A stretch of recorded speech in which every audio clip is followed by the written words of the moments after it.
বরিশালের মুলাদি, হিজলা, মেহেন্দিগঞ্জ উপজেলার কয়েক লাখ মানুষ প্রতিদিন মিরগঞ্জ ফেরিঘাট ব্যবহার করেন, কেননা তাদের নদী অতিক্রম করতে হয় খেয়া পারাপারের মাধ্যমে। তবে ঘাটে কোনো ধরনের যাত্রী সেবা না পাওয়ার ক্ষোভ তাদের।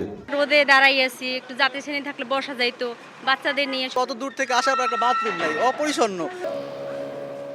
অভিযোগ আছে পটুয়াখালী জেলাতেও। জেলার সবচেয়ে ব্যস্ততম খেয়াঘাট পায়রাকুঞ্জ। প্রতিদিন অন্তত 10,000 মানুষ ব্যবহার করেন ঘাটটি। তবে যাত্রী ছাউনি ও শৌচাগার সহ কোনো সেবার ব্যবস্থা না থাকায় ভোগান্তিতে পড়েন যাত্রীরা। একই চিত্র জেলার প্রায় সব খেয়াঘাটের। বৃষ্টিতে ভিজতে হয়, আবার ছেলেদের মধ্যে আমাদের দাঁড়াই থাকতে হয়। টয়লেট না থাকায় আমাদের মেয়েদের অনেক বিপদে পড়তে হয়।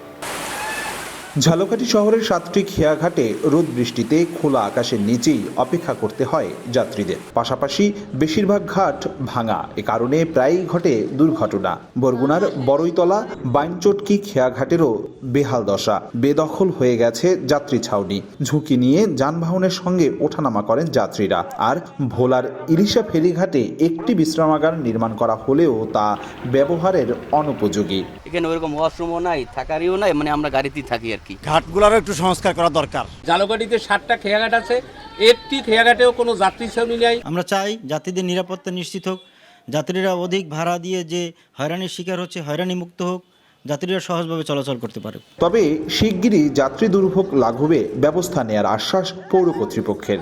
ঝালকাঠি পৌরসভায় 7টি খেয়াঘাট আছে, ঘাট অনেকটাই নষ্ট আছে। আমরা একটা স্কিম পাঠিয়েছি, তো ওইটা অনুমোদন হলেও করব, না হলে আমরা নিজস্ব অর্থায়ন ওটা করব। বরিশাল বিভাগে 6 জেলায় 3 শতাধিক খেয়া ও ফেরিঘাট রয়েছে।